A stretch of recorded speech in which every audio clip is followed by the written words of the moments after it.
کبھی مایوس مت ہونا، اندھیرا کتنا گہرا ہو، کبھی مایوس مت ہونا، اندھیرا کتنا گہرا ہو۔ الرحمن الرحیم، الحمد للہ وکفا وسلام علی عبادہ الذین اصطفیٰ، اما بعد، اعوذ باللہ من الشیطان الرجیم، بسم اللہ الرحمن الرحیم، وازواجہ امہاتہم، صدق اللہ العظیم۔ بزرگان محترم، عزیزان مکرم اور معزز دینی ماں اور بہنیں اور پیارے بچوں، السلام علیکم ورحمۃ اللہ وبرکاتہ۔ ازواج مطہرات رضوان اللہ تعالی عنہن اجمعین کے اوپر ہماری تعلیم چل رہی تھی۔ حضرت عائشہ رضی اللہ تعالی عنہ کی مناقب اور آپ کے حالات بیان کر رہا تھا۔ حضرت عائشہ رضی اللہ تعالی عنہ رخصت ہو کر جس حجرے میں یا کمرے میں داخل ہوئی، اتنا چھوٹا سا روم تھا، اتنا چھوٹا سا حجرہ تھا کہ اس کی چوڑائی 6 یا 7 فٹ سے 6 ہاتھ سے زیادہ نہیں تھی، اور دیواریں تھیں وہ مٹی کی بنی ہوئی تھی، جس کھجوروں کے پتے اور ٹہنیوں سے چھت بنا ہوا تھا۔ اوپر ایک کمبل ڈال دیا جاتا تھا بارش سے محفوظ رہنے کے لیے۔ بلند اتنی تھی کہ آدمی کھڑا ہو تو چھت تک اس کے ہاتھ پہنچ جائے۔ اور گھر کی کل کائنات کیا تھی؟ ایک چارپائی تھی، ایک چٹائی تھی، ایک بستر تھا، ایک تکیہ تھا جس میں چھال بھری ہوئی تھی، آٹا یا کھجور رکھنے کا ایک برتن، 1 یا 2 برتن تھے، پانی پینے کے لیے ایک برتن تھا، پانی پینے کے لیے ایک پیالے سے زیادہ نہ تھا۔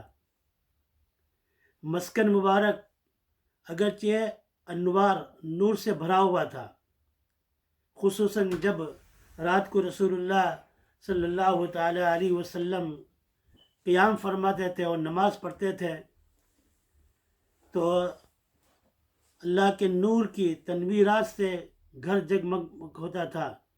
لیکن نبی صلی اللہ تعالی علیہ وسلم کے گھر میں چراغ جلانے کے لیے صاحب مسکن یعنی جس کا حجرہ تھا، اس کے پاس اتنی بھی طاقت نہیں ہوتی تھی کہ اس میں روزانہ چراغ جلایا جائے۔ بہت مشہور حدیث ہے کہ کبھی کبھی 40 راتیں نبی صلی اللہ علیہ وسلم کے گھر میں، حضرت عائشہ کے حجرے میں 40 راتیں گزر جاتی تھی جس میں چراغ نہیں جلتا تھا۔ اگر ہم اس پر جائزہ لیں، حضرت معتقی صاحب عثمانی دامت برکاتہم نے بھی ایک مرتبہ فرمایا، کاش کہ وہ حجروں کو باقی رکھتے ہیں جو مسجد نبوی کے ساتھ ازواج مطہرات کے لیے حجرے بنے ہیں۔ یہ حجرے کو سعودیہ نے جتنی بھی پرانی چیزیں تھی ان سب کو مسمار کر دیا، ختم کر دیا۔ اگر وہ باقی رہتی، لوگ حج میں جاتے تو دیکھتے ہیں کہ سید الاولین محبوب رب العالمین جناب محمد رسول اللہ صلی اللہ تعالی علیہ وسلم کا مکان کیسا تھا۔ آج ہم بڑے بڑے محل نما مکانوں میں رہتے ہیں، وائٹ ہاؤس اور گولڈن ہاؤس میں رہتے ہیں، اس کے باوجود بھی ہماری زبان پر اللہ کا شکر نہیں آتا ہے۔ حالانکہ نبی کریم صلی اللہ علیہ وسلم کے لیے اللہ تعالیٰ چاہتا تو کیا کچھ بنا نہیں سکتا تھا، لیکن آپ نے اپنی زندگی ایسے چھوٹے چھوٹے حجروں کے اندر گزار دی آپ کے ازواج مطہرات کے ساتھ۔ تو میں حضرت بات کر رہا تھا کہ نبی کریم صلی اللہ علیہ وسلم کے ازواج مطہرات کے لیے، اس میں حضرت عائشہ رضی اللہ تعالی عنہ کی بات چل رہی تھی۔ حضرت عائشہ رضی اللہ تعالی عنہ کی بہت سی خصوصیات تھی جس میں وہ انفرادیت تھی۔ حضرت عائشہ رضی اللہ تعالی عنہ خود فرماتی ہے کہ صرف میں ہی کنواری پن میں رسول اللہ صلی اللہ تعالی علیہ وسلم کے نکاح میں آئی۔ دوسرے نمبر 2 یہ کہ جبریل امین میری شکل میں حضور سے ملے اور کہا کہ عائشہ سے شادی کر لیجئے۔ اللہ تعالیٰ نے میری براءت کے لیے آیت نازل فرمائی، اور میرے ماں باپ دونوں مہاجر تھے۔ حضور اکرم صلی اللہ علیہ وسلم کے سامنے، اور حضور نماز میں مصروف ہوتے تھے اور میں حضور صلی اللہ علیہ وسلم کے سامنے ہوتی تھی۔ میں اور رسول اکرم صلی اللہ تعالی علیہ وسلم ایک ہی برتن میں غسل کرتے تھے، اور خصوصیات میں سے یہ ہے کہ نزول وحی کے وقت ازواج مطہرات میں صرف میں آپ کے پاس ہوتی تھی، اور جس دن میری باری تھی اسی دن رسول اللہ صلی اللہ تعالی علیہ وسلم نے دنیا سے وصال فرمایا، دنیا سے رحلت فرمائی۔ جب رسول اکرم صلی اللہ علیہ وسلم کی روح مبارک اس دنیا سے عالم بالا کی طرف پرواز کی تو حضور اکرم صلی اللہ تعالی علیہ وسلم کا سر مبارک میری ران میں تھا، میری گود میں تھا۔ میری حجر میں رسول اکرم صلی اللہ تعالی علیہ وسلم کا مدفن قبر مبارک بنی قیامت تک، اور میں نے جبریل علیہ الصلاۃ والسلام کو اپنی آنکھوں سے دیکھا ہے۔ اسی طرح جب رسول اللہ صلی اللہ علیہ وسلم بیمار ہوئے تو اس بیماری کے اندر حضرت عبداللہ بن عباس رضی اللہ تعالی عنہما ملنے کے لیے آئے اور ان کے ہاتھ میں مسواک دیکھی۔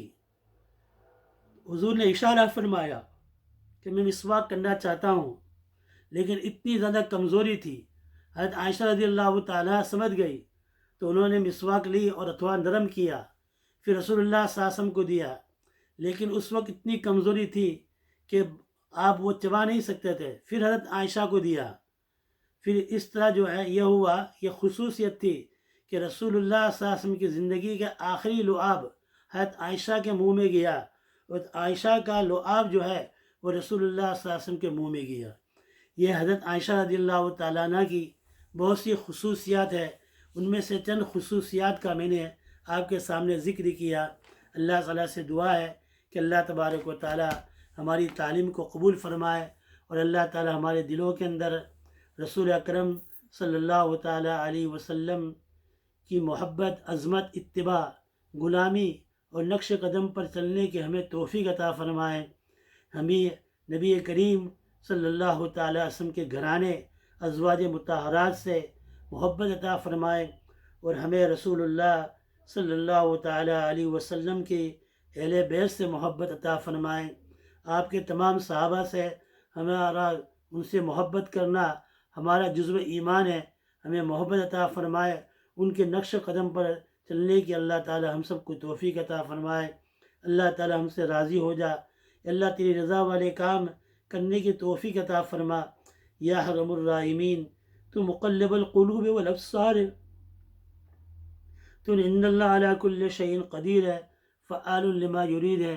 یا ارحم الراحمین، ہمارے نفاق کو ایمان و یقین میں بدل لے، یا اللہ ہماری ریاکاری کو اخلاص میں بدل لے، اللہ ہماری بری سوچ کو اچھی سوچ میں بدل دے، برے خیالات کو اچھے خیالات میں بدل دے۔ یا ارحم الراحمین، ہمارے برے اخلاق کو اچھے اخلاق میں بدل دے، حسن خاتمہ عطا فرما، اور سوء خاتمہ سے ہماری حفاظت فرما۔ آمین یا رب العالمین، برحمتک یا ارحم الراحمین۔